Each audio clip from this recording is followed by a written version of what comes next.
Tonight, before we begin, just settle in wherever you are. Maybe you're under a blanket. Maybe you're pretending you're not tired.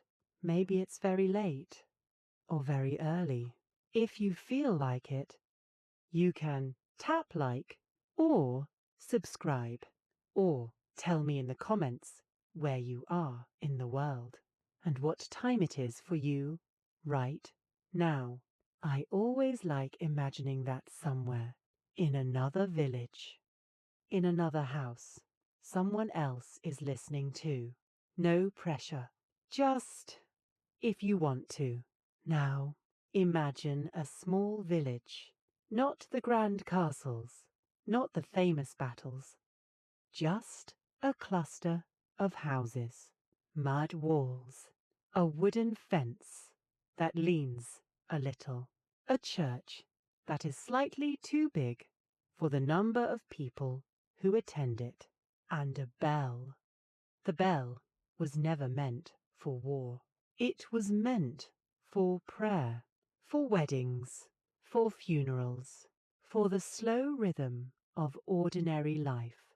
But one autumn, someone rang it in the middle of the night, not for God, for cattle, because someone was stealing them. It was supposed to be temporary, just one emergency, just one alarm.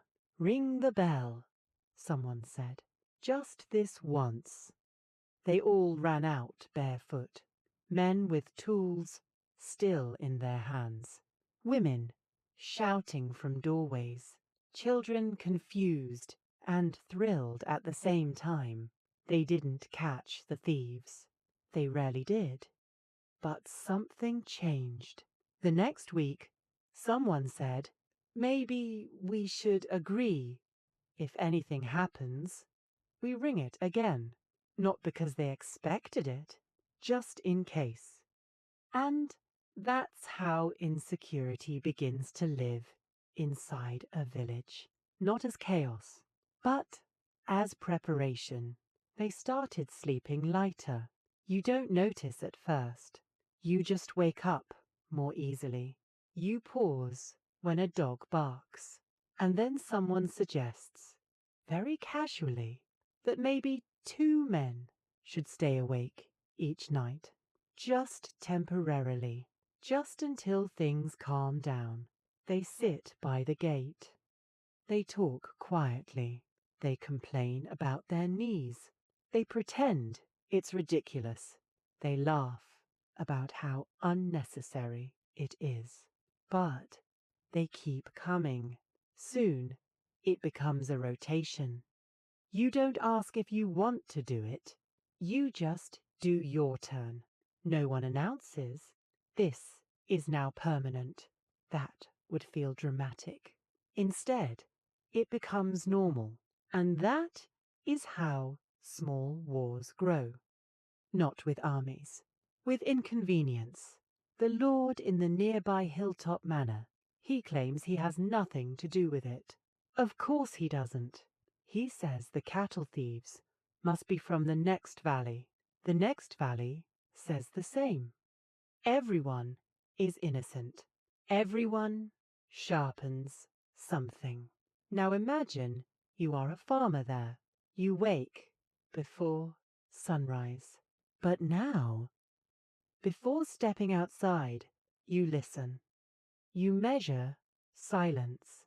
You have learned that silence is sometimes too quiet. You start moving your grain sacks inside at night, just temporarily, because someone said raiders burned a barn 3 villages away, just until harvest season ends. But the harvest season ends, and the sacks stay inside, because what if? You see how it works. Nothing is declared. Everything becomes habit. The church, by the way, starts storing things. First, only during rumors. Then, always. Because its walls are thicker. because no one wants to burn a church, usually, mostly, probably, a place of prayer becomes a vault, a refuge. And then someone builds a small wooden platform above the church door, not to defend it, just to watch from higher up, just in case. And then someone else says, well, if we're building that, maybe the walls should be reinforced, temporarily, always temporarily. The Lord hears about this. He is offended, or perhaps impressed. He decides to send 2 men to assist the village for protection. He will, of course, require grain in exchange. Just temporarily. You see the pattern. Protection becomes expected. Payment becomes routine. The bell rings less often now. Not because danger is gone, but because everyone assumes it might come. And so the bell hangs there. A prayer bell, an alarm bell, a reminder. And in the quiet nights, 2 men still sit by the gate. They still say it's ridiculous. They still laugh softly. But they bring spears now, not because they expect war, just because someone once stole cattle. And that was only supposed to happen once. At first, it was only a fence, not even a good one. Just wooden posts hammered into soil that was a little too soft, and rails that didn't quite align. It wasn't there to stop an army. It was there to stop pigs. That was the official reason. The pigs wandered. They ruined gardens. They ate whatever was not nailed down. So someone suggested enclosing the village properly. Not because of raiders. That would sound dramatic. Just because of pigs. You see how much safer it feels to say it's about pigs. So they built it. And for a few weeks, everyone complained about the labor. Blisters, bent nails, arguments about whose boundary line was correct. But once it stood there, even crooked, it changed how the village breathed. There was now an inside and an outside, and that is a dangerous idea. Before, the world had been fields and paths and neighbours. Now it was perimeter. Someone had to close the gate at night. At first, it was casual. Don't forget. Someone would shout at sunset. Sometimes they forgot. Sometimes they left it half open and nothing happened, which almost made it worse, because when nothing happens, people grow careless. And then, one morning, a cart is missing. Just one. No blood, no fire, just absence. And suddenly, the gate matters. It was never supposed to matter. Now it matters every evening. The closing becomes ritual, not religious, but careful. Children are told to hurry. Stragglers are scolded, and then someone suggests quietly that maybe the fence should be thicker, just on the side facing the woods, because that's where the thieves likely came from. Just there, not the whole thing. No need to be extreme, so they reinforce one section, which makes the other sections look weak, and weakness is uncomfortable once you've seen it. So they reinforce the rest, not all at once, slowly, board by board, season by season, and over time, the fence becomes a wall, still wood, still imperfect, but taller. Then someone digs a shallow ditch in front of it. Not a moat. That would be ridiculous. Just drainage for rainwater. Of course, but it's surprisingly useful because horses dislike uneven ground and raiders prefer convenience. The ditch remains. It was supposed to channel rain. Now it channels fear.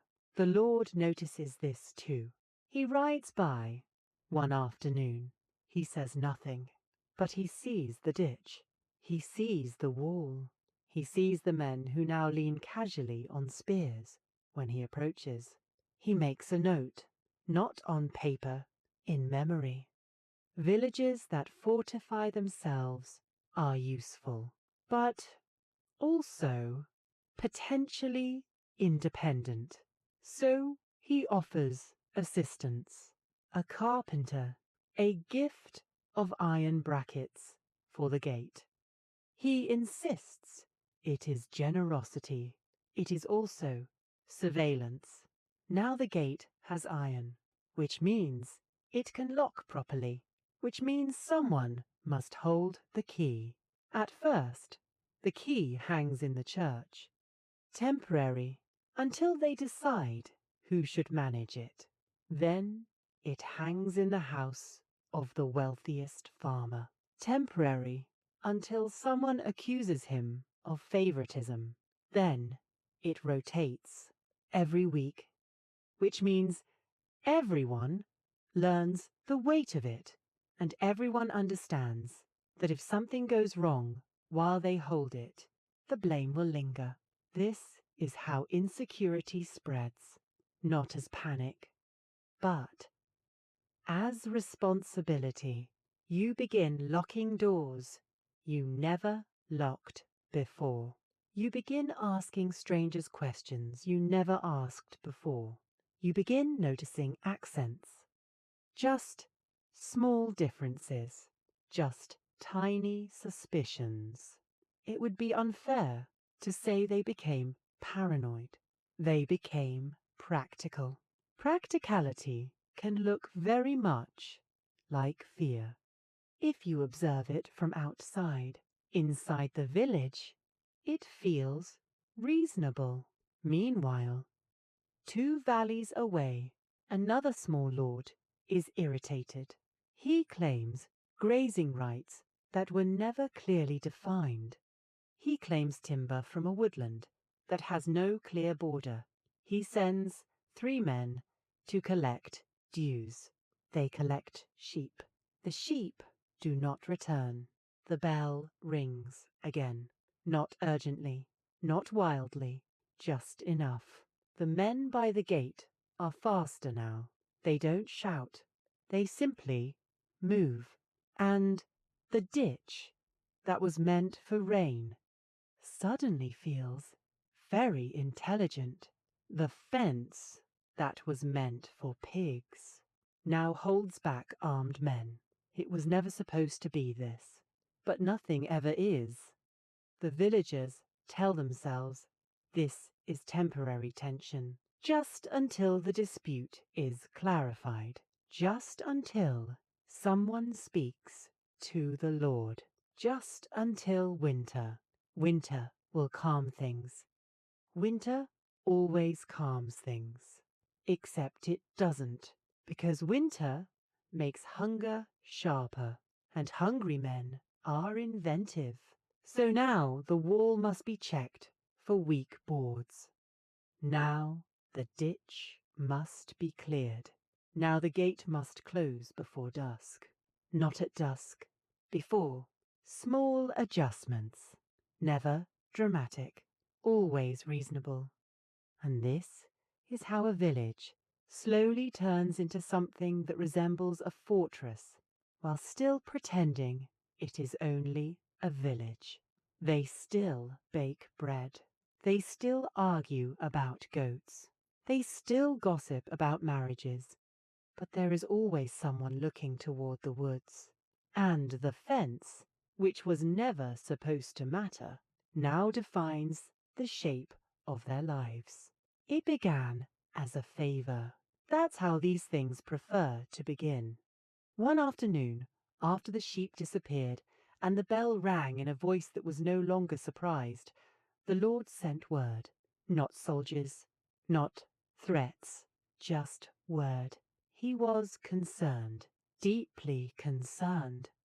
It would be irresponsible, he explained, to allow unrest in his lands. So he would station 2 additional men near the village, only until the grazing dispute was resolved, only until the neighbouring lord behaved reasonably, only until harvest. The men arrived with polished helmets and expressions that suggested boredom more than menace. They were not cruel. They were not kind. They were simply present, and presence changes everything. At first, the villagers were relieved.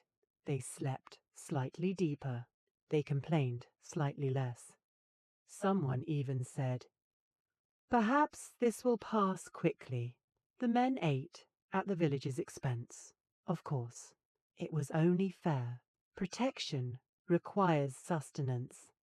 And the Lord, in his generosity, suggested that each household contribute just a little grain, not much, just enough to maintain order. It was framed as temporary. Temporary is such a comforting word. Temporary suggests that one day you will return to how things were. Temporary implies memory. But the grain contributions did not stop at harvest, because by harvest something else had happened. Another small raid, not here, 2 valleys away, which meant danger was still nearby, which meant protection was still necessary, which meant grain was still required, and so the collection became regular. Not officially a tax, not officially a fee, just expected. The men stationed near the village began to know the people. They knew who owned the strongest ox. They knew whose daughter was promised to whom. They knew which barns were fuller than others. Knowledge is a form of power, and power does not like to disappear.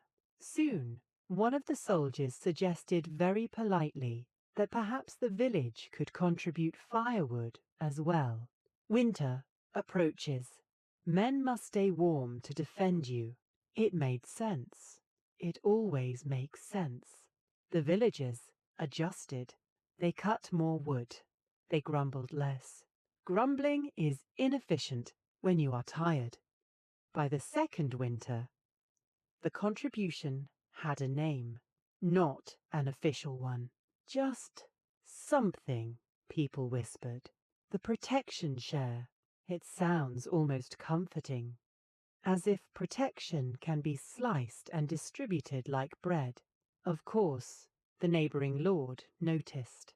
He also offered protection for a smaller share, because competition improves services. And now the village faced a peculiar choice. Pay 1 lord, or pay 2, or risk paying neither. They chose one. That choice created enemies, not dramatic enemies, just irritated ones. And irritated men with horses are inconvenient. So, occasionally, to remind everyone of the consequences of poor loyalty, livestock would vanish again. The protection men would investigate. They would look serious. They would find nothing. It was unfortunate. It was always unfortunate. The grain collection continued. You might think the villagers would rebel, but rebellion is exhausting, and they had fields to plough, and walls to repair, and children who still required bread. So they adapted, they calculated. They stored slightly less in visible barns.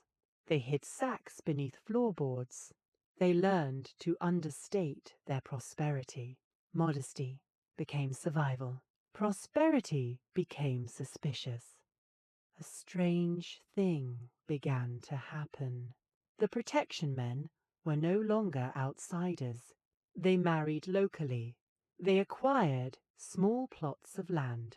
They built houses near the gate, which meant their presence was no longer seasonal. It was generational.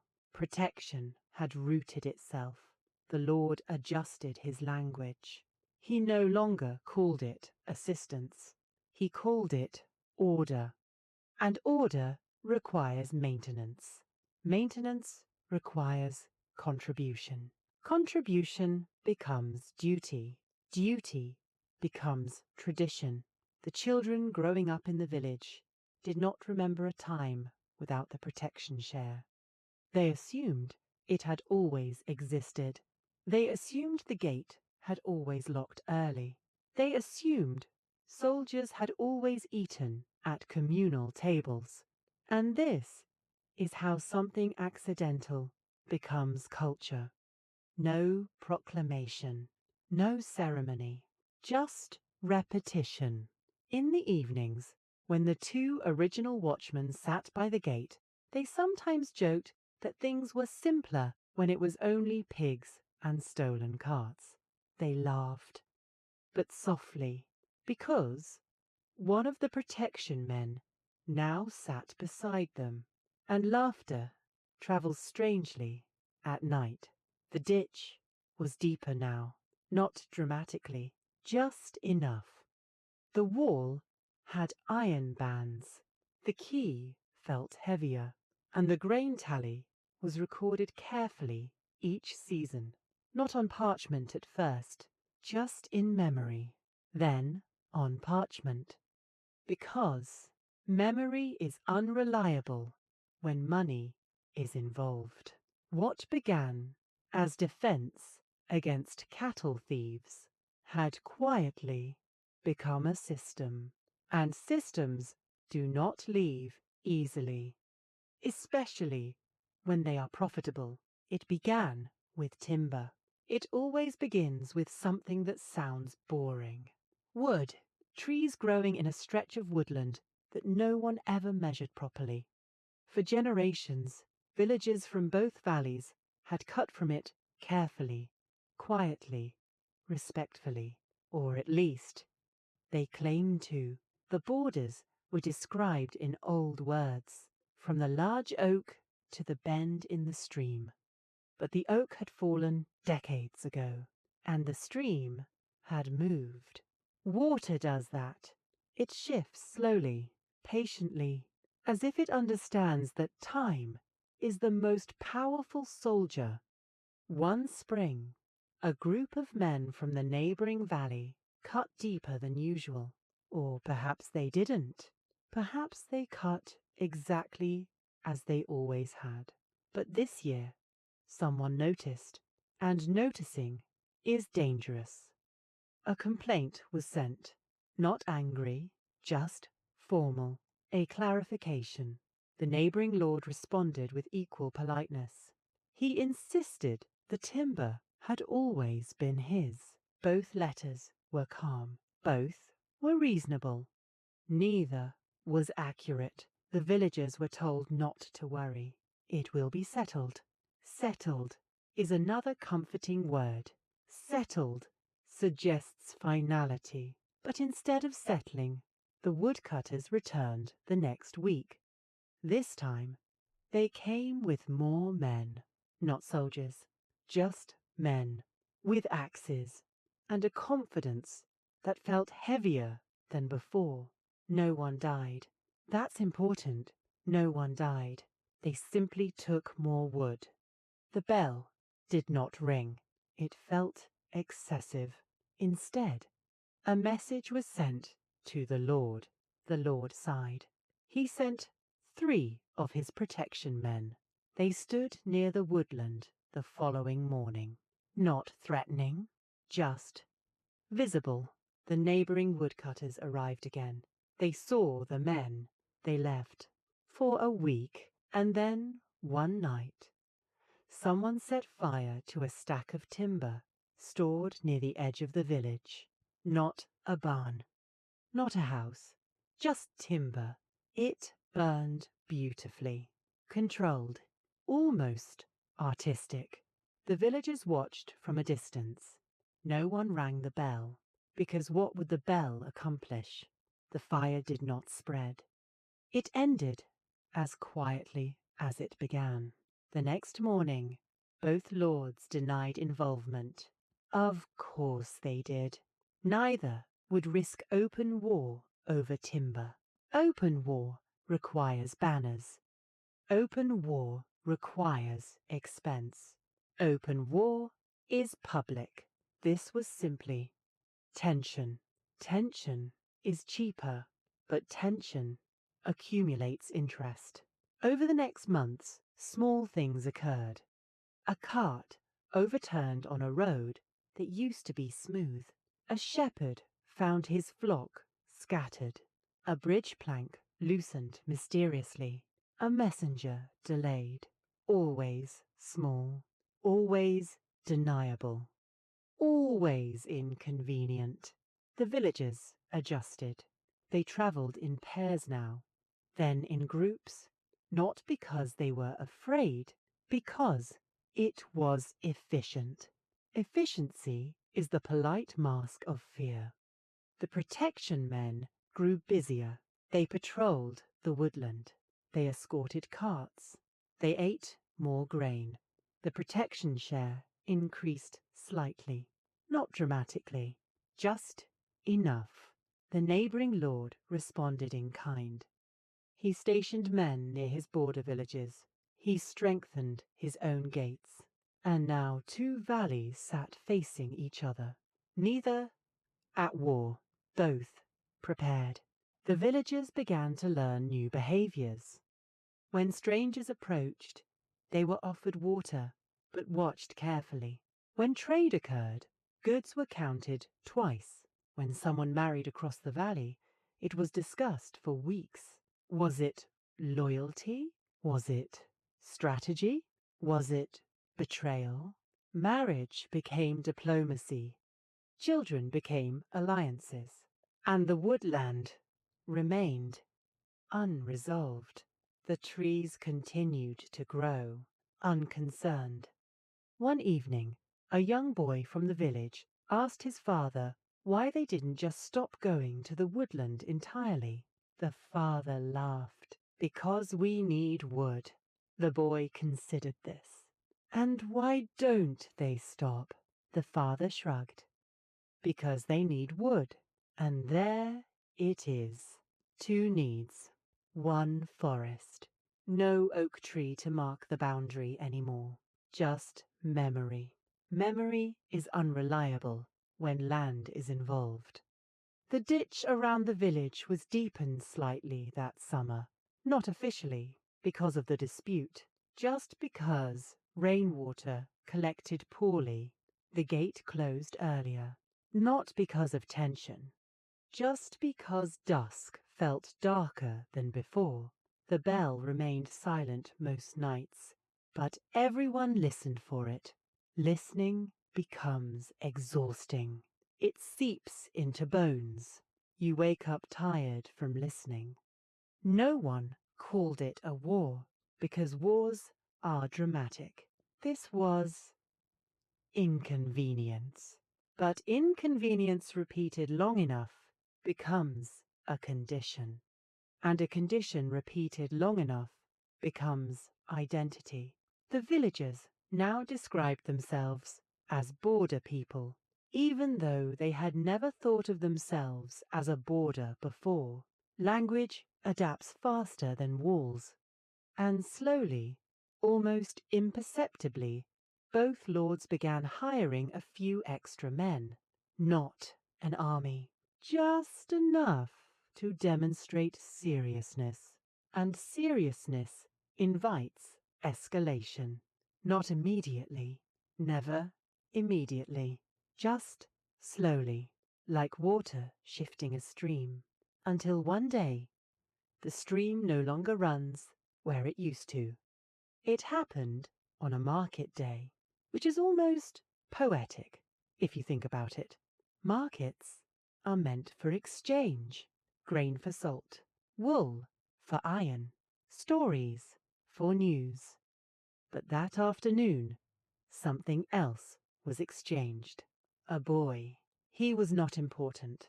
That is precisely why he was chosen. Not the eldest son of a wealthy farmer, not the nephew of the reeve, just a shepherd's second child, old enough to walk alone, young enough to be frightened. He had crossed the woodland path. He had done it before. He had always returned. This time he did not. By evening, word reached the village, not through panic, through delay. Delay is more unsettling than alarm. The shepherd arrived home without him. He tried to explain. There had been men on horseback, polite men. They had asked questions. They had smiled. They had said the boy would be returned soon, just until matters were clarified. Clarified is such a gentle word. The bell did not ring, because this was not a raid. This was negotiation. The neighbouring lord sent a message the next morning. The boy was safe. He was being treated well. He would be returned once timber boundaries were agreed upon. No harm intended, no insult meant, just assurance. You see how tidy it sounds? The village reacted, not with rage, but calculation. Rage is dramatic. Calculation is sustainable. They gathered in the church, not to pray, to discuss. Some argued they should retaliate, take someone in return. Fairness requires symmetry. Others insisted that escalation would endanger the boy, and the boy, wherever he was, became leverage. Leverage is quieter than violence, but often more effective. The lord of the village sent his own message. Measured, controlled. He requested the boy's immediate return. He implied consequences. He did not specify them. Specific threats require commitment. Ambiguity allows flexibility. Days passed. The boy remained away. Rumors multiplied. He was being fed honeyed bread. He was being beaten. He was being taught to swear loyalty. He was being ignored entirely. No one knew. Ignorance breeds imagination. Imagination is cruel. The protection men increased patrols, not because they expected another abduction, just because it seemed wise.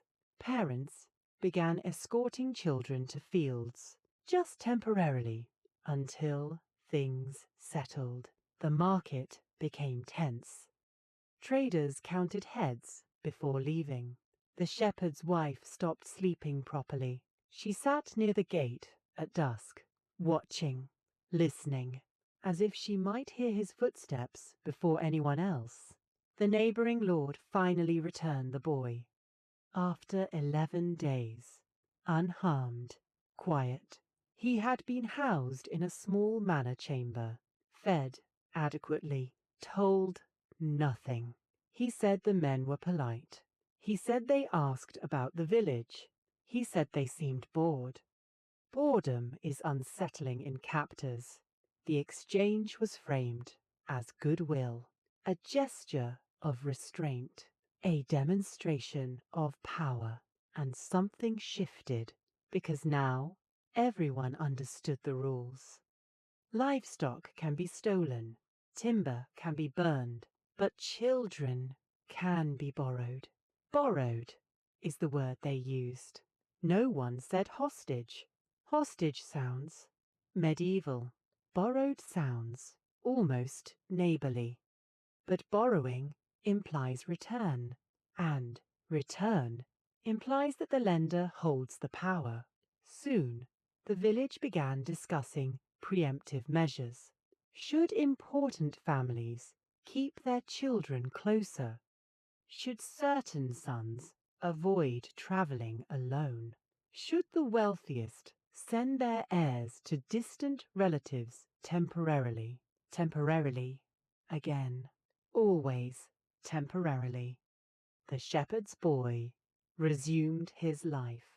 He herded sheep. He avoided the woodland. He startled easily at hoofbeats. And every time he crossed the path near the disputed forest, he looked to both sides. Not because he expected to be taken again, but because he now understood something. The woodland was no longer neutral ground. It was negotiation space. The next time livestock disappeared, no one rang the bell. Instead, a quiet discussion began. Who might we borrow? Not out of cruelty, out of symmetry. Symmetry feels fair. Fairness feels stabilizing. But symmetry also locks both sides into escalation. The ditch around the village was extended slightly that autumn. Not because of the boy, because rain had been heavy. Of course, the gate now closed before sunset entirely. The key rotation shortened. Trust had thinned. The shepherd's boy grew older. He would later joke about his visit. He would exaggerate the comfort of the manor. He would laugh. But he never again walked the woodland alone. And that is how hostage-taking becomes ordinary. Not as horror, as policy. No proclamations, no banners, just careful borrowing. There is a quiet moment in every long conflict when the children stop asking questions. At first, they notice everything. Why does the gate close early? Why can't we walk alone near the trees? Why do soldiers eat at our table? Why does Mother lower her voice when she says the other valley's name? But children adapt quickly, much faster than adults, because they do not remember what was normal before. They grow up thinking the ditch was always there. They assume the key always hung from someone's belt. They believe the bell was meant for danger as much as for prayer. And so insecurity becomes background noise, like wind, like the creaking of timber, like the soft cough of a man pretending not to worry. The shepherd's boy, now older, tells younger children stories about his visit. He laughs when he says it. He describes the manor's thick blankets. He imitates the bored guard who watched him. He leaves out the part where he couldn't sleep. Memory edits itself. It softens, because sharp memory is exhausting. The next generation begins training early. Not formally, no drills, just habits. A father teaches his son how to hold a spear, not as a soldier, but as someone who might need it, just in case. Just in case becomes curriculum. Boys learn which paths are safe at dusk. Girls learn which names not to say loudly. Everyone learns that travel requires explanation, not fear, explanation. Why are you going? When will you return? Who will see you? The neighboring valley's children are learning the same lessons in mirror image, which means an entire region is growing up cautious. Caution becomes identity. You can hear it in speech. Voices lower slightly when outsiders pass. Jokes carry a second meaning. Compliments are measured, and slowly something peculiar happens. Trade resumes, carefully, tentatively, because, despite everything, they still need each other. Salt does not grow in every field. Iron is not forged in every valley. Need survives conflict. So market days return, but they are different. Guards stand near stalls. Children are counted twice. Conversations avoid timber, avoid sheep, avoid borders, avoid anything that might ignite calculation, which means market talk becomes about weather, about bread, about small, safe subjects. Weather is harmless. Mostly, a marriage proposal crosses the valley. It causes discomfort, but it proceeds. Because alliances are useful, and because young people sometimes refuse to carry old grudges. At the wedding, both sides sit stiffly at first. Then someone laughs too loudly. Someone drinks too much. Someone sings. And for a few hours, the ditch feels shallow. But the next morning, the gate still closes early. Temporary harmony does not dismantle permanent habits. The lords, meanwhile, have aged. Their sons now manage more of the disputes, and the sons did not start the timber conflict, which makes them slightly less attached to it. But they inherit the structure, they inherit the protection shares, they inherit the patrol routes, they inherit the quiet resentment. Inheritance is efficient. It saves effort. Why dismantle a system when you can simply step into it? The protection men's children now play with village children. They grow up inside the same walls, which makes the distinction between protector and villager blur, which also makes leaving the system harder. Because who would you dismiss? Your neighbor's cousin? Your childhood friend? The ditch deepens one more time after a heavy flood. No one remembers if it was for rain or for defense. The two reasons merge. Rain and raiders both shape earth. The bell rings, less often now, not because danger has vanished, but because the response is already built into daily life. If livestock disappear, the patrols adjust. If timber burns, messages are sent. If a child walks near the woodland, someone follows discreetly. The extraordinary has become administrative, and that is perhaps the most unsettling transformation.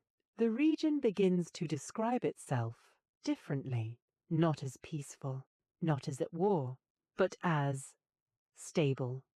Stable means predictable. Predictable means survivable.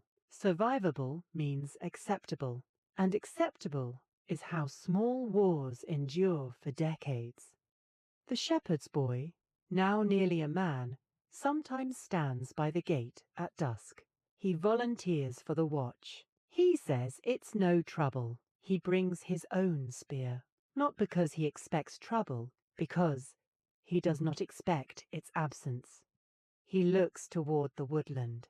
He sees trees. He sees a boundary that never truly existed. He feels normal, which is the quiet triumph of constant insecurity, not fear, normality. And somewhere, in another village, a bell rings in the middle of the night, not urgently, just once, and someone says, "It's probably nothing." It was market day again, cold, but not bitter, the kind of morning where breath hangs in the air, like something half-spoken. A baker from the neighbouring valley set up his stall near the well. He had done so before, not frequently, but often enough that his presence was not remarkable. He sold dark loaves, dense, Slightly sour. People bought them. Bread is neutral. Bread is safe. Or so everyone pretends. A village woman approached his stall. She examined a loaf. She pressed it with her thumb. She said it felt light. He insisted it was properly weighed. She insisted it was not. The exchange was small, embarrassingly small, a matter of ounces. But ounces matter when grain is counted carefully every season. Voices lifted slightly, not shouting, just sharper. A few bystanders listened. One of the protection men shifted his weight. The baker said something about how this valley had always been suspicious of honest trade. It might have been a joke.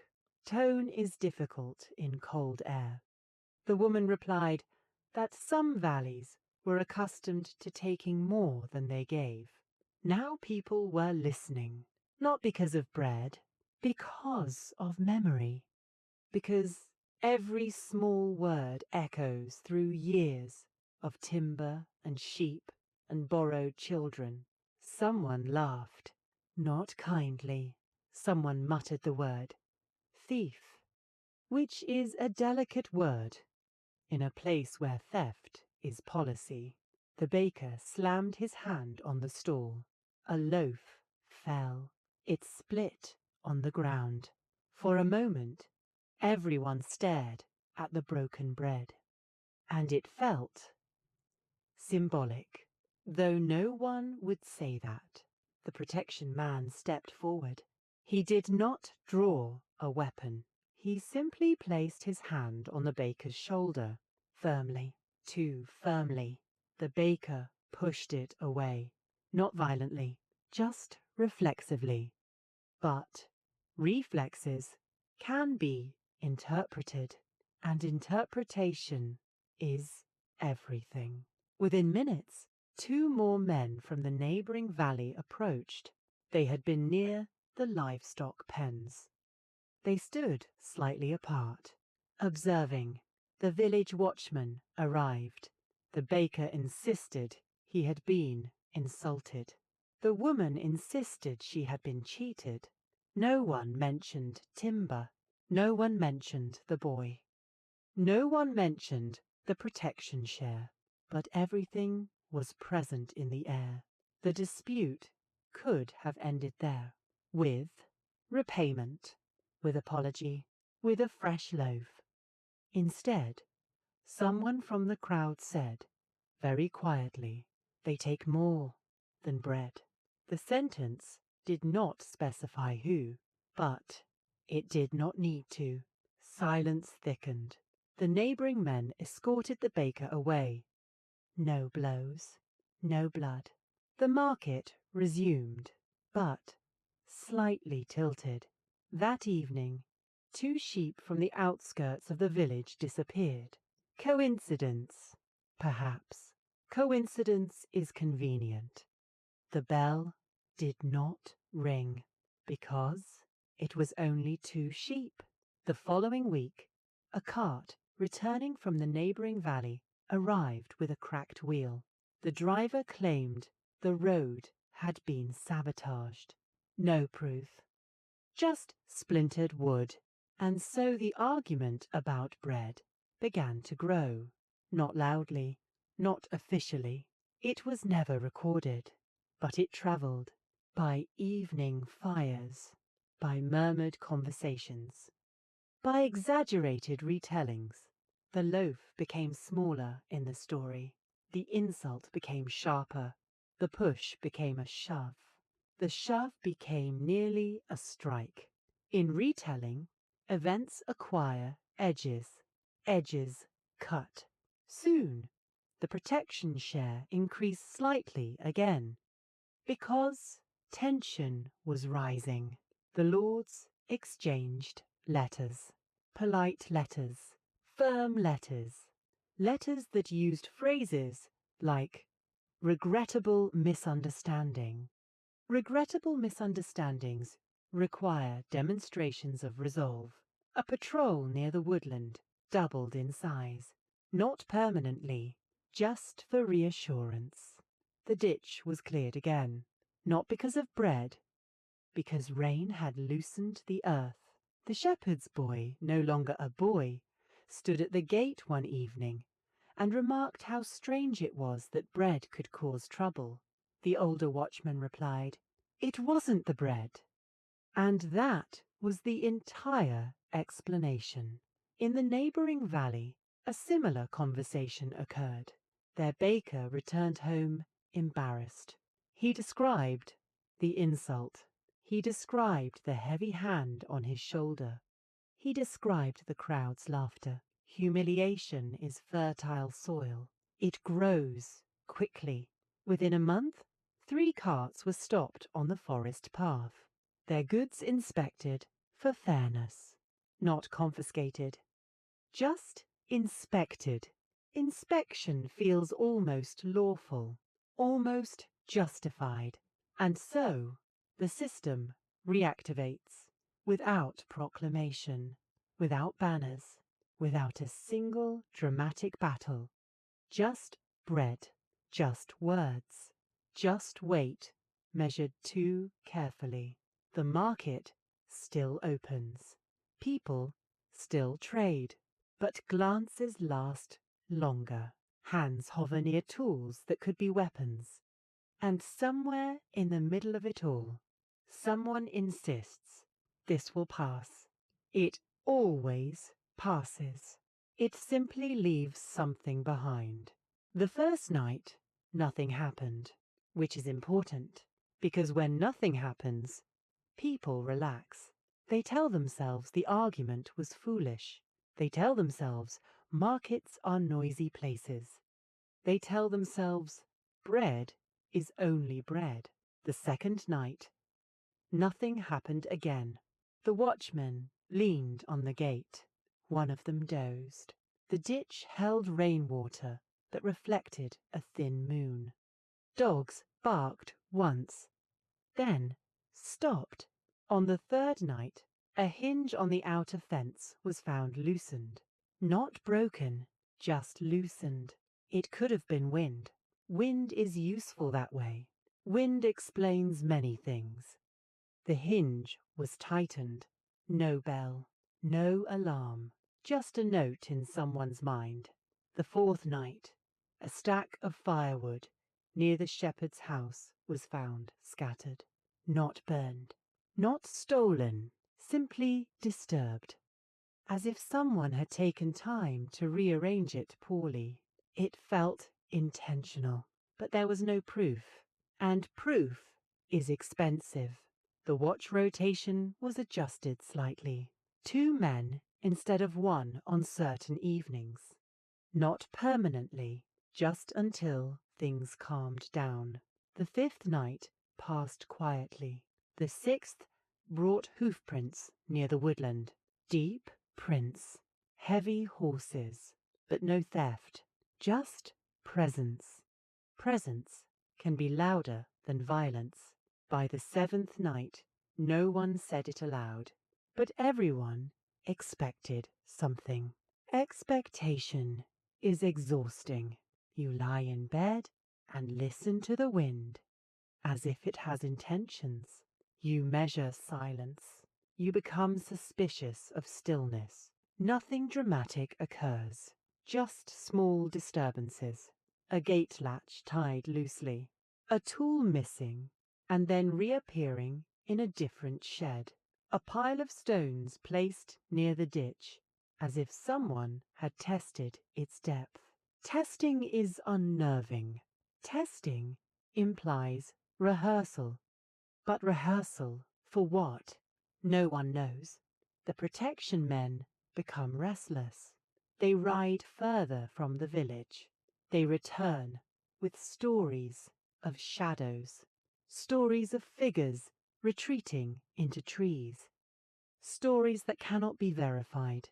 Verification is difficult at night. One evening, a cow was found outside the fence. The gate had been closed.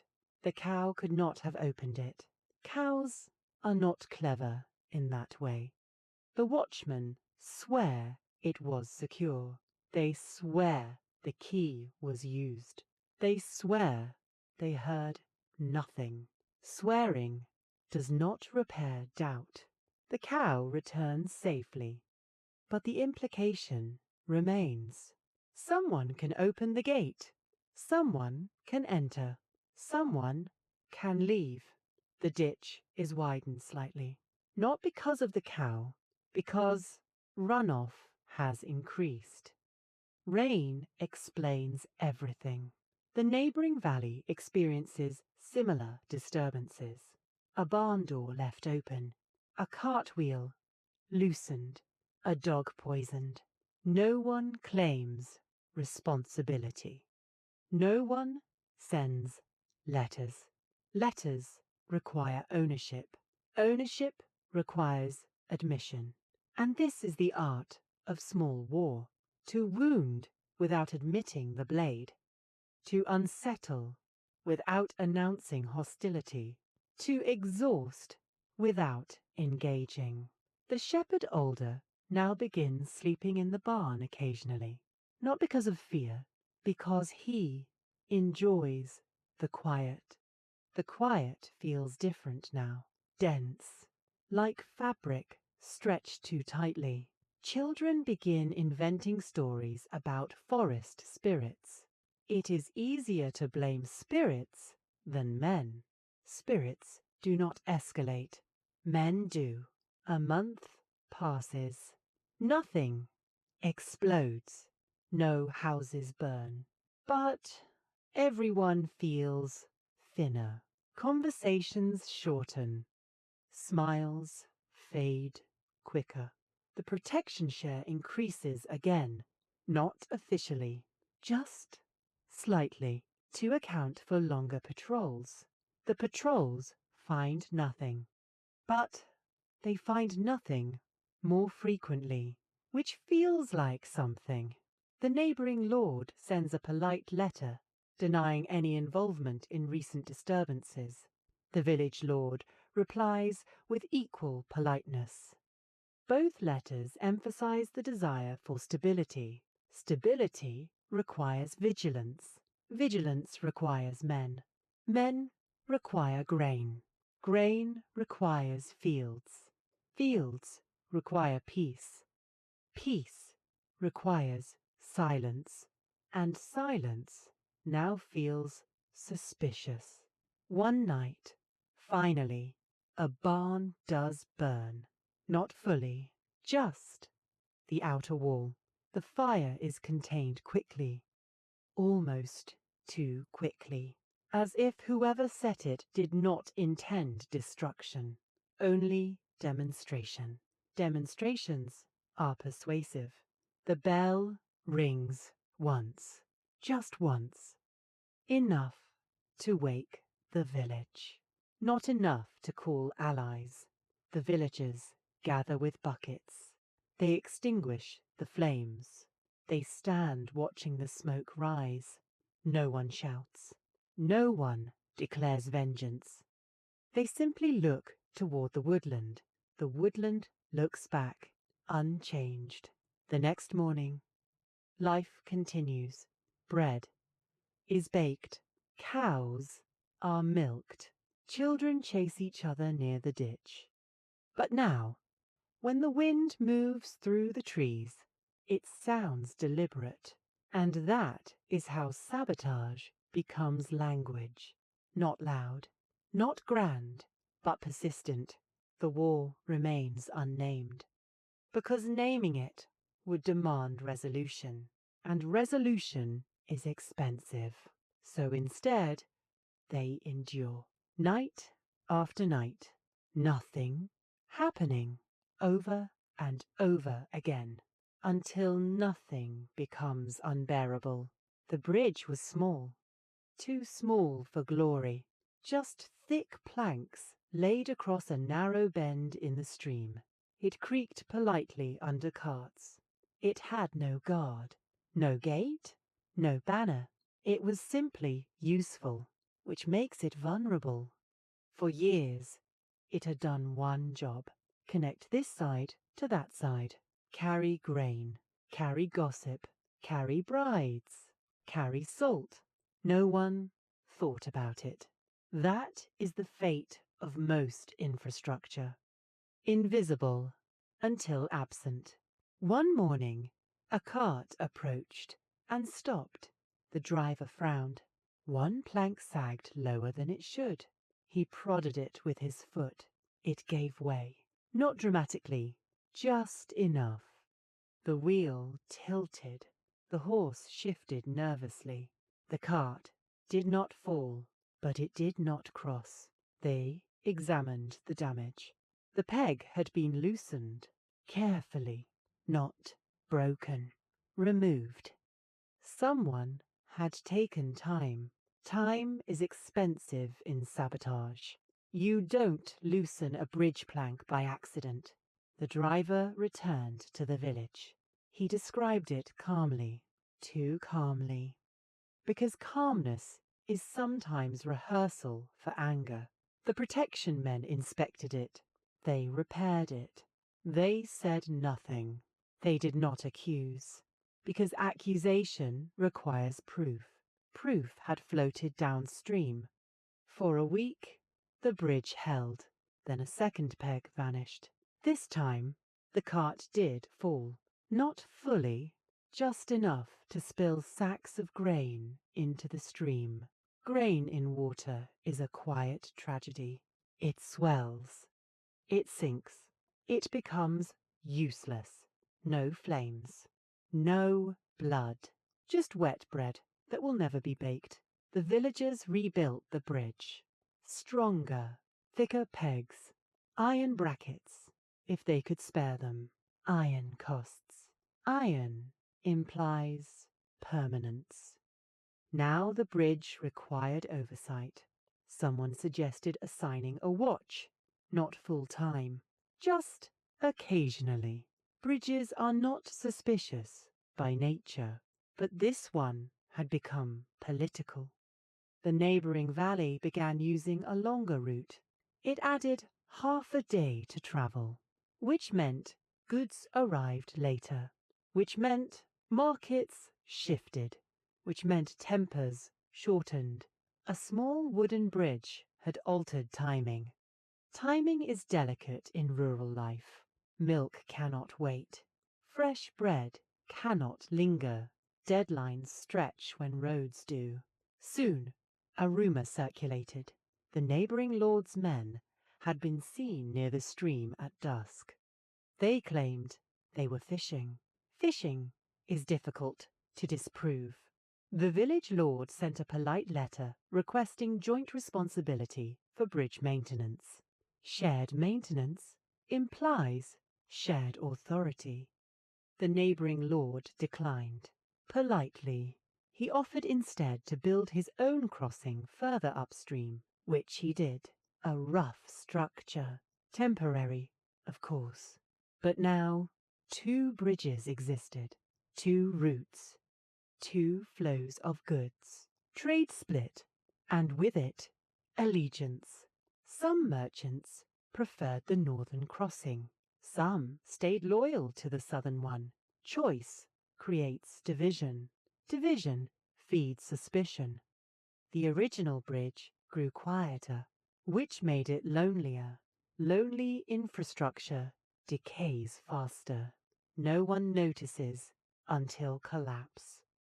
One night, after weeks of tension, the original bridge was found partially burned.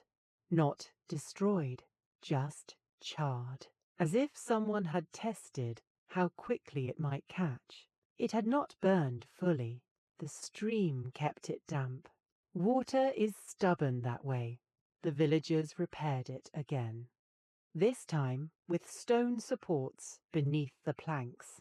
Stone does not burn easily, Stone says. We are done pretending. The ditch around the village was adjusted to redirect runoff away from the bridge path. Not for defense, for maintenance. Maintenance becomes strategy. The neighboring bridge upstream began to fail during heavy rain. It had been built quickly. Quick structures are fragile. The villagers watched the water rise. They said nothing. When the northern bridge washed out, trade returned to the original crossing. Traffic resumed. Wheels creaked. Hooves struck wood. For a brief period, it felt normal again. But now the bridge had weight beyond timber. It was no longer a path. It was a statement. If it stood, it meant something. If it fell, it meant something else. Children walking across it sensed tension without understanding it. They avoided jumping on the planks. They crossed carefully, as if stepping on a fragile agreement. One evening, the shepherd older still stood by the bridge and ran his hand along the stone support. He remarked quietly that once this had been just a crossing. Now it felt like a boundary. Boundaries are expensive. They must be maintained. They must be watched. They must be defended. All because of a few loosened pegs. The next market day, fewer traders arrived. Travel felt uncertain. Uncertainty reduces appetite for risk. And so the economy tightens. Not dramatically, just slightly. Slight tightening accumulates. The protection share adjusts again. Not because of the bridge, because patrol routes now include it. The bell remains silent, because no one wants to admit that a plank can cause more disruption than a sword. But in small wars, it often does. The stream continues to flow, indifferent.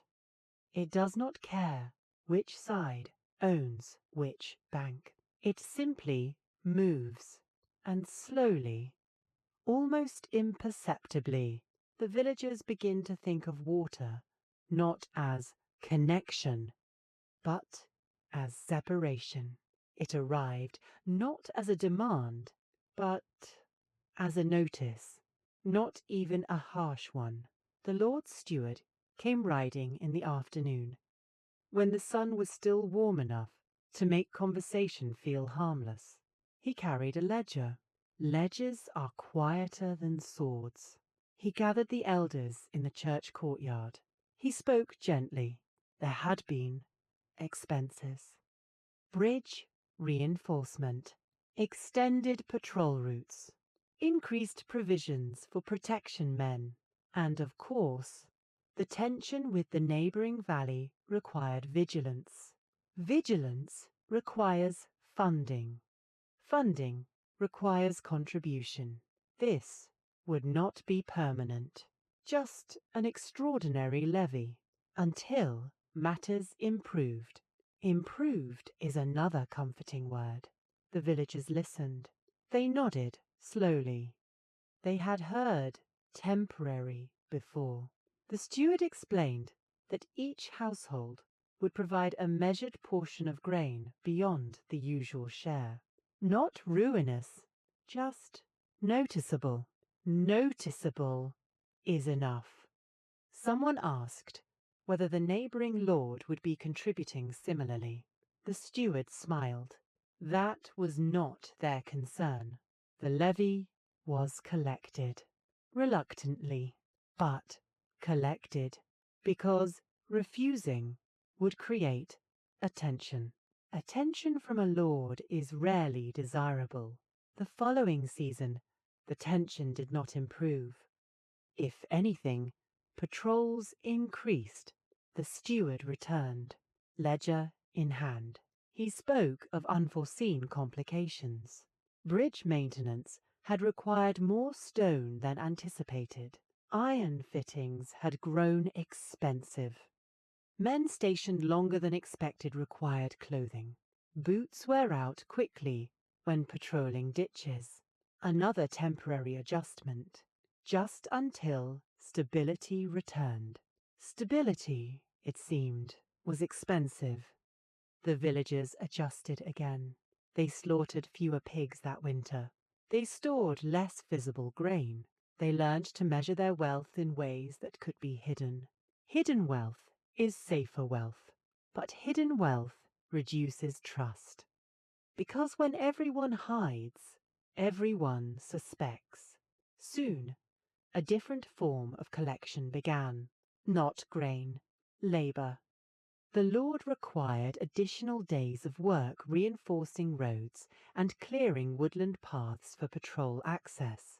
Not military work, infrastructure work. Infrastructure is respectable. It disguises purpose. Men who once tilled fields spent days cutting trees along the disputed border. They widened the path. Wider paths allow faster horses. Faster horses allow quicker response. Quick response requires preparedness. Preparedness requires more patrols. The circle tightened. Women managed fields alone more often. Children took on heavier tasks. The shepherd older now noticed that his back hurt earlier in the season than it used to. He blamed age. Age is convenient. The protection men, too, seemed tired. They had become fixtures. They collected the levy indirectly. They supervised labour. They enforced curfews. They did not create the system. They simply lived inside it. One evening, a villager quietly suggested that perhaps the levy should be reduced since no major battle had occurred. The steward, overhearing, explained patiently that the absence of battle was precisely because of vigilance. Vigilance had prevented disaster, and prevention costs more than repair. It was difficult to argue with prevention. You cannot prove what did not happen, and so the tax continued. Names were added to the ledger carefully. Debts noted. Promises recorded. Parchment does not forget. Parchment becomes leverage. If a household fell behind, the steward was polite but firm. Delay is understandable. Failure is not. And so the system thickened. Not violently, administratively. The neighbouring valley experienced similar measures. Their own steward rode with his ledger. Their own labour days increased. Their own protection share rose. And so two valleys, each straining under temporary levies, blamed the other, not the lords, not the ledgers, the other valley. Because it is easier to resent a neighbour than a structure. Resentment is simple. Systems are complicated. Markets thinned slightly. Fewer goods. Higher prices. Bread grew denser. People spoke of lean times, not famine, just tightening. The ditch, meanwhile, required maintenance again. Rainwater had shifted its shape. Earth always shifts. The labour for its repair was counted toward the levy. Nothing is free, not even mud. The shepherd's son, now fully grown, found himself calculating his own future. Would he inherit debt alongside land? Would the protection share ever shrink? He did not remember a time before it. And that is the genius of temporary measures repeated long enough. They outlive memory. One night, while standing watch, he remarked to the older man beside him that the village felt smaller. The older man replied that it had not shrunk.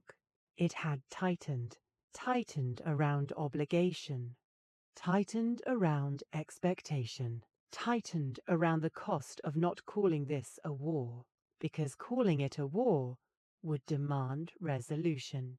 Resolution would require banners. Banners require armies. Armies require coin. Coin requires heavier levies. He laughed softly. "It is cheaper this way," he said, and perhaps he was right. Cheaper in coin, more expensive in everything else. It is a strange instinct. When something frightens you, you want to name it. Storms get names. Plagues get names. Children get names. Even cows get names, because naming makes things manageable. A nameless thing is fog. A named thing is negotiable. So when a woman trembles in the street, and water has already been splashed, and the rope has already been tied, and the crowd is already holding its breath, someone inevitably asks, "What is your name?" Not to her, to whatever is assumed to be inside her. And that shift is subtle, but permanent, because once you ask for a name, you imply a listener. You imply identity. You imply conversation, temporary question, just to see, just to confirm, just to test. The priest leans forward, his voice steadier now. He does not shout. He demands, "In the name of God, tell me your name." It sounds formal, almost legal, because medieval culture understands authority through titles and declarations. If you stand before a judge, you state your name. If you enter a guild, you state your name. If you marry, you state your name. So the demon must also state a name. It is logical, in its own way. The woman mutters something. It might be nonsense. It might be breath. But the crowd hears syllables. And syllables are dangerous. They lean closer. What did she say? A name is suggested, whispered first, then repeated louder. And repetition is powerful. Soon the name is agreed upon, whether it was spoken or not, and now the possession has a personality. Before, it was vague intrusion. Now it is specific. Specific intruders are easier to fight. You can command them. You can threaten them. You can expel them. The priest continues, "Why are you here?" Which is interesting, because now this is interrogation, not prayer. Interrogation implies motive. Motive implies story. Story implies coherence. And once coherence appears, panic stabilizes. The woman speaks again, or perhaps she gasps. The crowd supplies interpretation. She said she was invited. She said she entered through sin.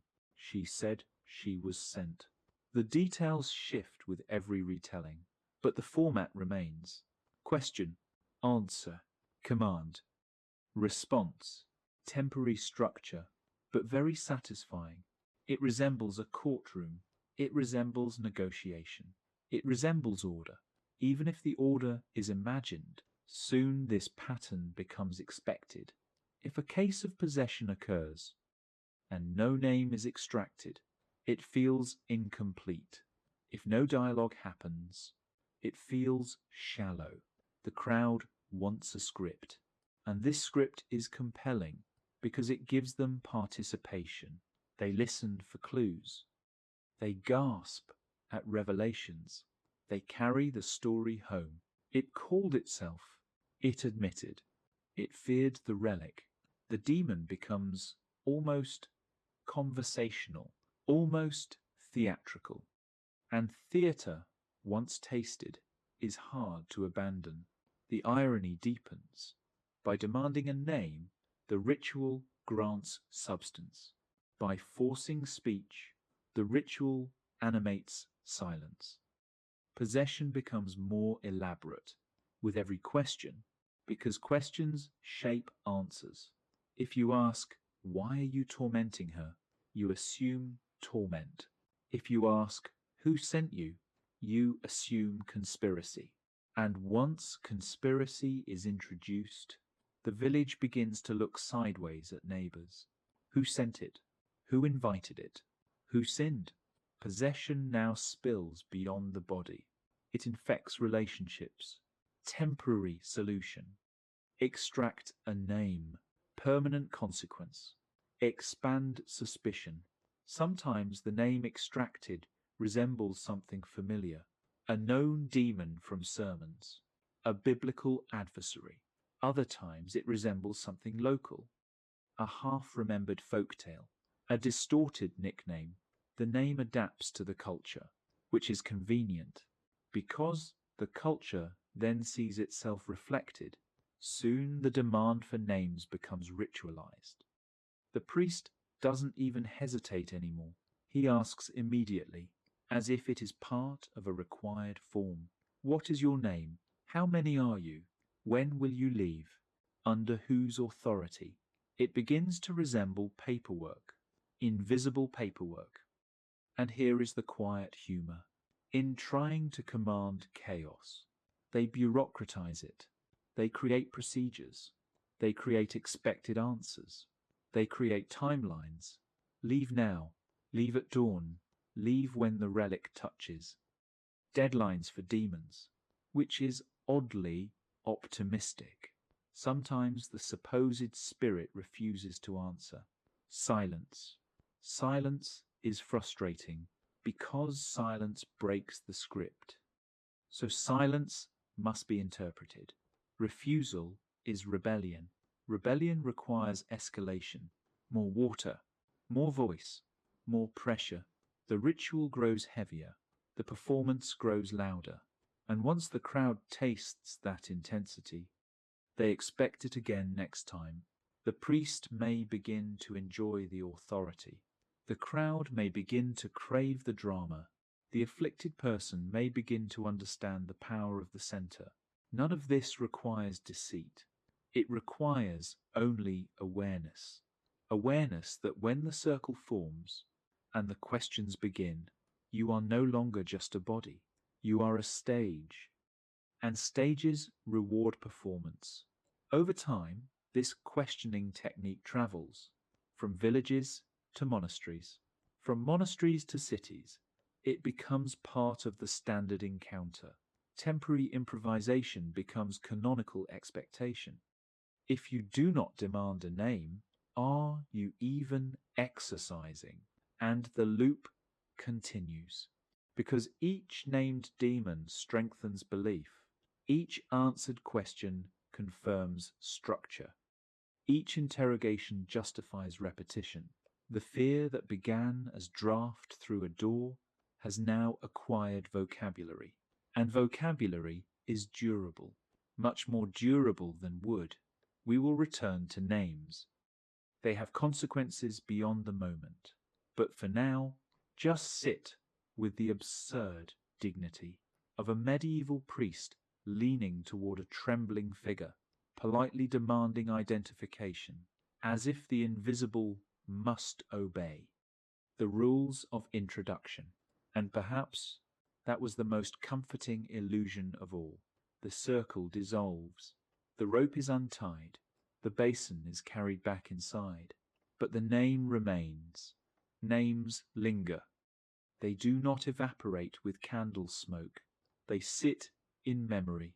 They attach themselves to conversation. And conversations do not stay still. Someone repeats what was heard, or thought to be heard. It said it was sent. Sent. That word is uncomfortable, because if something was sent, someone must have sent it. Possession shifts slightly now. It is no longer only intrusion. It becomes delivery. Temporary explanation once again. If a woman trembles violently and shouts accusations, it is easier to say something was sent than to admit her life is unbearable. If a child convulses, it is easier to imagine a courier of darkness than to admit illness has no remedy. But scent opens a door wider than expected, because villages are built on proximity. Neighbors share wells. Neighbors share walls. Neighbors share grudges. And grudges are old, older than any exorcism. So when the priest demanded a name, and the trembling body muttered something that resembled a person's nickname, or perhaps merely a sound, interpretation does the rest. It was probably nothing. Probably, but probability is weak against narrative. Temporary suggestion becomes pattern. She was always strange.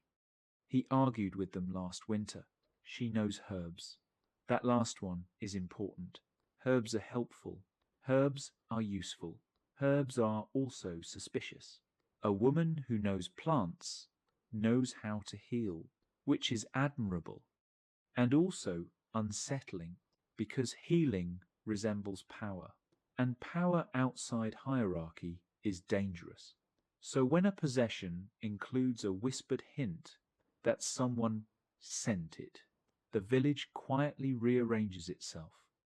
Eyes linger longer, silence grows heavier, temporary suspicion becomes cautious distance. No accusations yet, just careful observation. If the possessed woman improves after a ritual, that is relief. If she relapses, that is reinforcement, because relapse suggests persistence. Persistence suggests will. Will suggests intention, and intention must belong to someone. Notice how the ritual that once centered on the afflicted body now points outward. Possession expands. It stretches from individual to relationship, from relationship to rivalry, and rivalry was already waiting. Old debts resurface. Misunderstandings bloom. A chicken gone missing last month. A cow that fell ill in spring. A child who failed to thrive. These events were inconvenient. Now they are connected. Not logically, emotionally, and emotional logic travels faster. The priest is uncomfortable because this is not what he intended. He wanted to remove something unseen. He did not intend to create a suspect. But naming is contagious. If a demon can be interrogated, so can a neighbor. Temporary solution. Investigate quietly. Speak to the woman rumored to know herbs. Ask if she quarreled recently. Ask if she prayed properly. Ask if she envies. The questions are polite, but pointed, and once pointed questions begin, answers rarely calm things. They complicate them. She may defend herself. Defense sounds nervous. Nervousness sounds guilty. Guilt invites more scrutiny. Scrutiny invites repetition. Now, exorcism and accusation begin to share space. Subtly, not dramatically yet. No torches, no mobs, just whisper.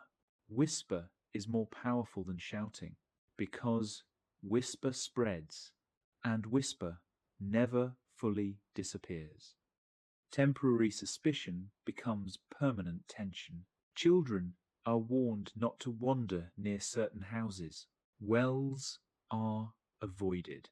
Glances become guarded.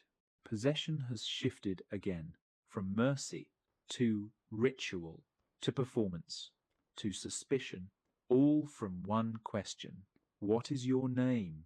Because once a name is required, blame becomes negotiable, and blame prefers targets. The irony is quiet. The woman who trembled may have needed comfort. Instead, the village gains a narrative of attack, and attack requires defense. Defense requires vigilance. Vigilance requires memory, and memory hardens. It is easier to fight an external threat than to accept internal fragility. So possession, which once protected reputation, now destabilizes trust. Temporary explanation creates permanent fractures, and yet people still prefer it, because unexplained suffering is unbearable. Blame at least has shape. Shape feels manageable, even if it is misplaced. Soon, when another case appears, Another tremor, another scream. The question will not only be, "What is your name?" It will also be, "Who sent you?" And the circle will grow quieter, more tense, less innocent. The basin will still glisten in candlelight. The gospel will still be read. But beneath the ritual, there will be calculation. Who stands where? Who avoids eye contact? Who crosses themselves too quickly? Possession has become social weather. It moves through the village. It touches every house. Not violently, just persistently. We won't rush toward bonfires. Those come later in history. We are still in the stage of suspicion, of sideways glances, of careful listening, of temporary accusations that linger longer than intended. And the saddest part is this: no one believes they are creating harm. They believe they are restoring order. They believe they are defending the vulnerable. They believe they are responding to something named, and perhaps they are. But the cost is subtle. Trust thins. Doors close more tightly. And that small draft from the beginning, the one that started everything, now feels colder because it no longer just suggests intrusion. It suggests intention. And intention demands a culprit. We will return to the circle again. It is still forming. But for now, notice how easily a ritual designed to expel something unseen can quietly invite something far more human: suspicion. It happened in a way that felt administratively inconvenient. The Lord died, not in battle, not heroically, not even dramatically. He slipped from his horse, which is, historically speaking, a rather embarrassing way to end a political structure. The horse survived. The Lord did not. News travelled quickly, not because people cared deeply about the man himself, but because everyone understood what follows a lord's death: paperwork and, sometimes, war. The steward arrived at the village 3 days later. The same steward with the ledger. He looked older. Death ages administrators more than soldiers. He gathered the villagers in the churchyard. The churchyard, by now, was accustomed to hosting matters that had nothing to do with salvation. He cleared his throat. The Lord's Son will inherit. He paused. Inheritance always deserves a pause, because inheritance is rarely simple. The son had been away for years, serving in another household, learning things. Things that young men learn when they spend time around larger courts. Ambition, confidence, accounting.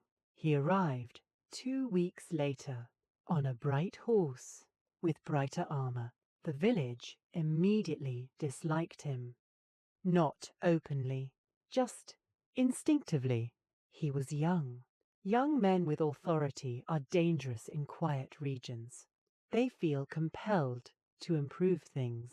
Improvement is terrifying. The new lord inspected the bridge. He inspected the ditch. He inspected the church walls. He inspected the ledger. He asked questions. Too many questions. Why is the protection share so low? The steward blinked. Low? No one had ever called it low. Why are patrols this small? The young men who only helped shifted their weight. They had never been called small before. Why does the neighbouring valley still challenge our timber rights? The question hung in the air like smoke, because the answer was obvious. Because the old lord preferred irritation over escalation. But the new lord did not like irritation. Young lords prefer clarity. Clarity often involves swords. Within a month, patrols doubled.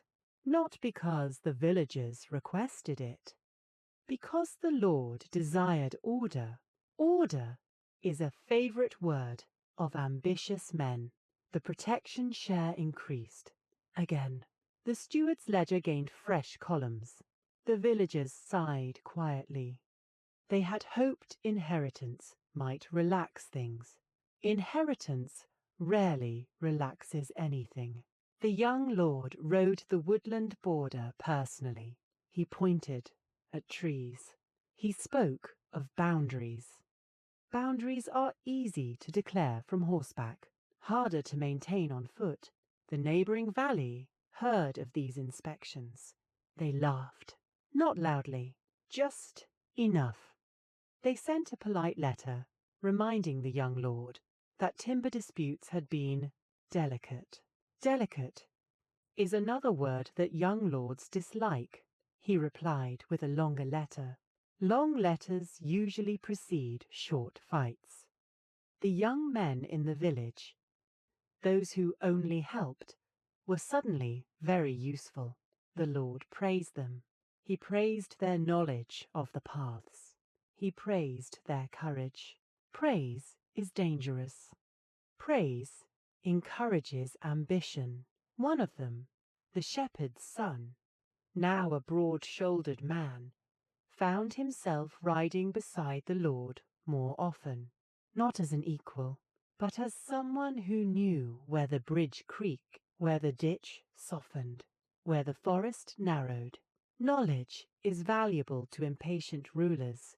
The patrols grew louder, armour clinked, horses snorted. Visibility increased. Visibility is satisfying. It looks like control, but visibility also invites response. One evening, a cart from the neighbouring valley was stopped near the bridge. Not violently, just inspected. Inspections are polite confrontations. The driver complained. The young lord insisted. Voices rose. The bridge creaked under the weight of attention.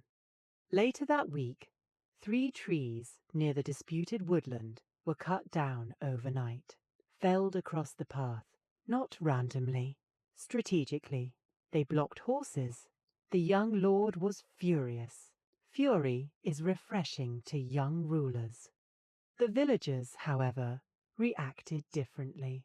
They groaned, because blocked paths mean work, and work is rarely heroic.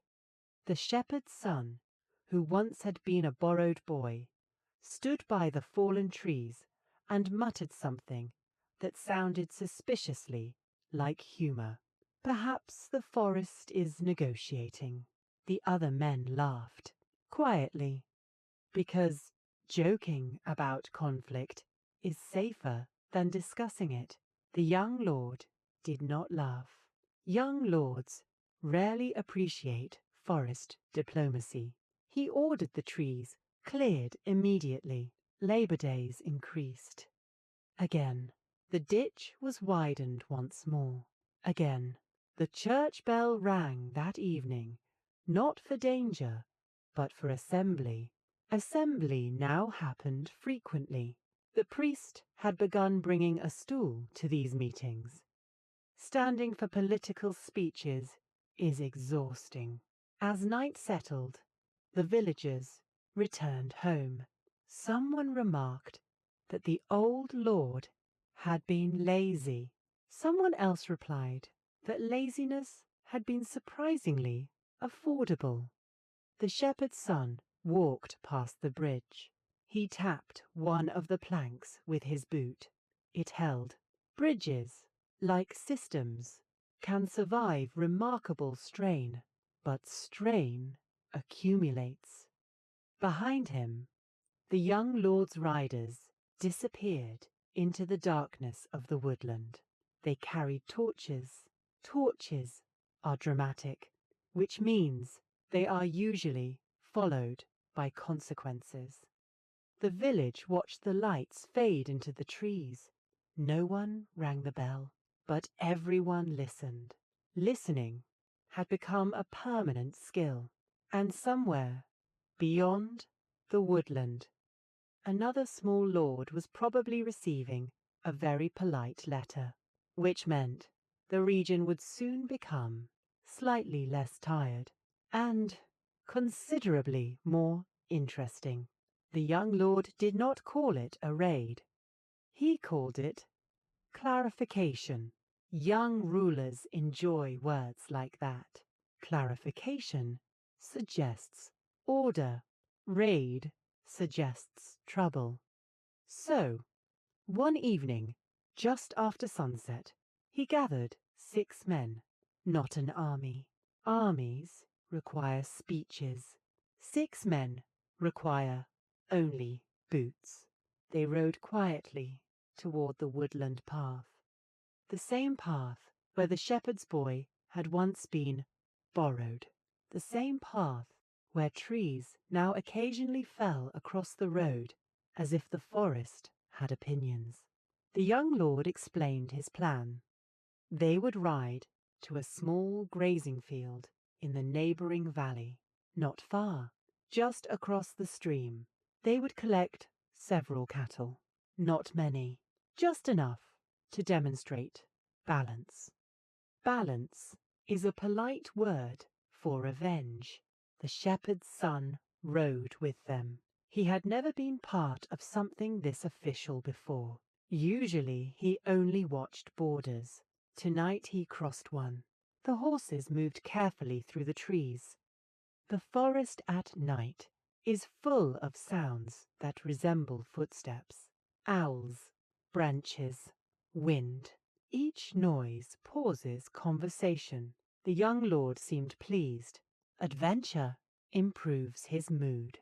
When they reached the grazing field, the cattle were exactly where cattle always are, standing, chewing, unconcerned with political theory. One of the men whispered that perhaps they should hurry. Cattle theft works best when the cattle cooperate. Fortunately, cattle rarely resist. They nudge the animals forward. 6 men, guiding 12 cows across a stream in the dark, is a delicate operation. Cows are not designed for stealth. One slipped. Another mooed loudly. Someone cursed softly. The shepherd's son tried not to laugh, because history often begins with very undignified sounds. They crossed the stream successfully. Halfway through the woodland, the young lord began to relax. Success had arrived early, but success in small wars attracts curiosity. Behind them, somewhere across the water, a dog barked. Then another. Dogs are terrible diplomats. A light appeared near the grazing field. Then another. Voices travelled faintly through the trees. The cattle heard them too. They began moving faster, not from discipline, from confusion. Now 6 men were guiding 12 very confused animals through a forest while trying not to appear like thieves, which they technically were. The shepherd's son leaned toward one of the cows and muttered, "Please cooperate with the political situation." The cow ignored him. Cows are famously apolitical. The men pushed the animals toward the village.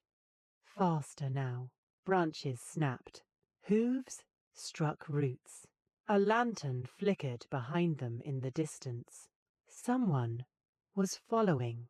Not many, just enough, which is how these things usually start. They reached the bridge, the same bridge whose pegs had once mysteriously vanished. The cattle crossed awkwardly. One paused in the middle, as if contemplating philosophy. The young lord shoved it forward impatiently. Behind them, voices grew louder, but the ditch and gate of the village were already visible ahead. The watchmen saw the group approaching. At first, they were confused, then impressed, then slightly concerned. Because stolen cattle bring attention. The gate opened. The cows entered. The gate closed. The riders dismounted. No one cheered. Cheering would feel premature. The young lord stood proudly near the animals. He declared the operation a success, which was technically correct, except for one detail. Across the ditch, in the darkness beyond the gate, several lanterns now glowed. Men from the neighboring valley had followed, not to attack, just to observe. Observation can feel accusatory. The two groups stared at each other across the ditch. The young lord considered speaking, but speaking might require explanation. Instead, he simply turned and walked toward the church, which is a dignified way to end an awkward moment. The lanterns remained for several minutes, then slowly disappeared into the trees. No one slept well that night. The cows slept perfectly. They had eaten well. They had travelled. Now they rested. The villagers gathered the next morning to examine the animals. They counted them carefully.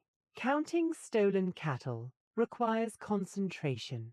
Someone pointed out that one cow looked suspiciously like the shepherd's cousin's old animal that had disappeared last year. No one mentioned this loudly. Recycling livestock can complicate diplomacy. The young lord was satisfied. He believed he had restored balance. The villagers suspected he had restored attention. Attention is dangerous because attention invites reply, and in small wars, replies rarely arrive quickly. They arrive quietly, often at night, often when cattle are sleeping, often when young lords are feeling very proud of themselves. The shepherd's son stood by the gate that evening. He watched the woodland carefully. Then he sighed, because he understood something the young lord did not yet know. Balance is never restored. It is only adjusted, and adjustment has a habit of continuing. The reply did not come the next night, nor the night after that. This is important because immediate revenge feels emotional. Delayed revenge feels deliberate. The first week passed quietly. The cattle settled into their new pasture. They grazed peacefully. Cows adapt quickly to new political arrangements. The young lord rode past them every morning. He liked seeing them there. They looked like proof. Proof that action had consequences. Proof that borders could move. Proof that he was not like his father. The villagers, however, counted the days. Counting days is what people do when they know something is coming, but cannot say when. The patrols grew slightly longer. The young men who only helped more. Even the dogs seemed restless. Dogs notice patterns before people do. On the 9th night, nothing happened, which made the 10th night feel heavier. On the 11th night, the wind was strong. Wind complicates listening. Branches scratched against walls. Lanterns flickered. The watchman at the gate spoke less than usual. One of them remarked that strong wind is excellent weather for thieves because wind carries away small noises. The other replied that thieves do not require excellent weather. They require patience. Around midnight, a lantern appeared on the far side of the bridge. Only one. Lanterns are polite. They announce presence without explanation. The watchman watched. The lantern did not approach. It remained there, still, waiting. A second lantern appeared, then a third. 3 lights hovering beyond the bridge. No shouting, no threats, just visibility. The watchman rang the bell once, not urgently, just enough. Inside the village, doors opened quietly. People did not run. They dressed. They stepped outside. Experience had trained them well. The young lord arrived quickly, armor half fastened, confidence fully fastened. He stood near the gate and called across the ditch. "State your purpose." One of the lanterns moved slightly forward.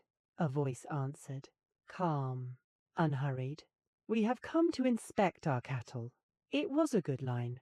Good lines travel well across water, the villagers murmured. The young lord replied that no cattle from their valley were present. The voice from the lantern replied that they would simply confirm this themselves. Inspection again. Inspection is the most polite form of accusation. The lanterns did not move closer. Instead, they turned slowly and disappeared back into the woodland. The encounter lasted perhaps 2 minutes, but the message lasted longer. The young lord laughed. A little too loudly. He declared the matter finished. The villagers did not laugh, because they had heard something else in the voice. Patience, patience is unsettling. 3 nights later, the reply arrived. Not at the gate, not at the bridge. Somewhere simpler. The pasture, the same pasture where the captured cattle now grazed. Just before dawn, when darkness begins to thin, but shapes remain uncertain, 4 figures slipped through a section of fence near the far edge of the field. Not warriors, not armored, just quiet men. They did not shout. They did not light torches. They moved with the calm of people who had studied the path earlier, which they had. They cut the rope that held the pasture gate. They guided the animals outward, not all of them, just the strongest ones, the healthiest. Selection is a sign of experience. Within minutes, the cattle were moving back toward the woodland. No panic, no chase, just quiet correction. By the time the watchman noticed movement near the field, the animals were already across the stream. Only 3 remained behind. 3 cows. A mathematical joke. The villagers gathered in the pasture at sunrise. They counted. 12 had become 3. Someone remarked that the neighboring valley seemed very efficient. The shepherd's son rubbed his beard and said, "Well, at least they left breakfast." No one laughed loudly, but a few smiles appeared. The young lord was furious. Fury returned quickly. He spoke of retaliation, of stronger patrols, of restoring balance again. The villagers listened, but they were already thinking about something else. How the men had entered so quietly, how they had chosen the best animals, how they had left only 3. It was not just theft, it was commentary, the kind of commentary that says, "We understand your game, and we play it better." That evening, the ditch was inspected again. The bridge was checked. The church doors were reinforced once more. Temporary measures, of course, always temporary. The shepherd's son stood near the pasture fence and watched the remaining cattle, 3 animals chewing grass, unaware that they had become symbols. He scratched one behind the ear. The cow leaned into the touch, completely indifferent to politics. He looked toward the woodland and murmured quietly, "Well played." Because sometimes the most dangerous thing in a small war is discovering that the other side is more patient. For a long time, the war had been careful. Cattle taken, bridges loosened, lanterns displayed like polite arguments. Everything unpleasant, but survivable. Then one night, someone slipped. Not a lord, not a hero, just a man. It happened near the woodland path, the same path that had carried cattle, rumours, and quiet insults for years. Two patrols met in the dark, not intentionally, just bad timing. Lantern light swung across wet leaves. Voices rose. Someone shouted. Someone ran. Someone swung a stick, or perhaps a spear later. The details would change depending on who told the story. And then a man fell. There was a moment afterward when everyone stood still, because death has a way of interrupting even very stubborn arguments. The man lay in the mud beside the stream. One of the lanterns tipped over. The light flickered across his boots. No one touched him at first, not because they were cruel, because touching the body would make the moment real. Eventually, someone did. He was from the neighbouring valley, a woodcutter who sometimes joined their patrols. Not important enough to start a war, but not unimportant either, which is the most dangerous category of all. The men on both sides withdrew slowly, not running, not fighting, just stepping backward into the trees. Each group carried the same thought home. Now it has blood. Blood changes language. The next morning, the news travelled faster than usual. Markets whispered. Doors stayed open longer. The bell rang once for a meeting. The young lord stood in the churchyard and declared it an outrage. Outrage is easy when you are young. The neighbouring valley sent a message before noon. The message said it was a tragedy. Tragedy is the polite word used when no one wants escalation. For a few days the region held its breath. Patrols doubled. Lanterns moved constantly in the woods. But something unexpected happened. Nothing else. No raids, no sabotage, no cattle, no burned timber, just silence. The silence lasted a week, then another. And slowly, people began to realize something strange. The death had done what dozens of raids had not. It had frightened everyone, because stolen cows can be replaced. Bridges can be rebuilt. But dead men complicate ledgers. Dead men have brothers. Dead men have sons. Dead men require funerals. Funerals require explanations. And explanations require responsibility. Responsibility is expensive. The young lord received letters from other lords in the region. Not threatening letters, practical ones. They advised caution. They reminded him that small conflicts can grow teeth if fed too quickly. Even ambitious young men can read between polite lines. Patrols shrank slightly, not dramatically, just enough. The ditch remained. The bridge remained. The church still stored grain beside prayer benches. But the raids slowed because both valleys had discovered the limit. A strange balance returned, not peace.